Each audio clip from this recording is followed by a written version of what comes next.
السلام علیکم سامعین، 25 محرم الحرام اور 11 جولائی ہے۔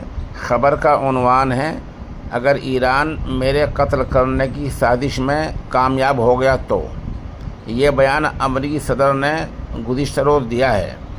امریکہ کے صدر ٹرمپ نے کل کہا کہ انہوں نے افسران کو آدیش دے رکھا ہے کہ اگر ایران انہیں مارنے میں کامیاب ہو جاتا ہے تو ایران پر بڑے پیمانے پر بمباری کر دی جائے۔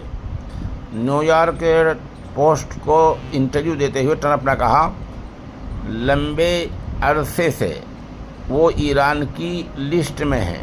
انہوں نے کہا، میں لمبی مدت سے ان کی لسٹ میں ہوں۔ ہم اسی سے نپٹ رہے ہیں۔ بس ایک ہی بات ہے، میں نے آدیش دیے ہیں، اگر کچھ بھی ہوتا ہے تو بس ان پر سچ مچ ایسی سطح پر بمباری کریں جو انہوں نے پہلے کبھی نہیں دیکھی ہوگی۔ جب ان سے ایران کی ان کے قتل کی نئی سازش کے بارے میں پوچھا گیا تو انہوں نے کہا، کوئی نیا منصوبہ نہیں ہے۔ حالانکہ انہوں نے دعویٰ کیا کہ ایران کئی سال سے انہیں مارنا چاہتا تھا۔ بتا دیں کہ اسرائیل نے حال ہی میں خفیہ رپورٹ کی تھی کہ ایران کی ہٹ لسٹ میں ٹرمپ ہیں، لیکن ٹرمپ اس ان پٹ کا اسرائیل سے ملنے سے انکار کر رہے ہیں۔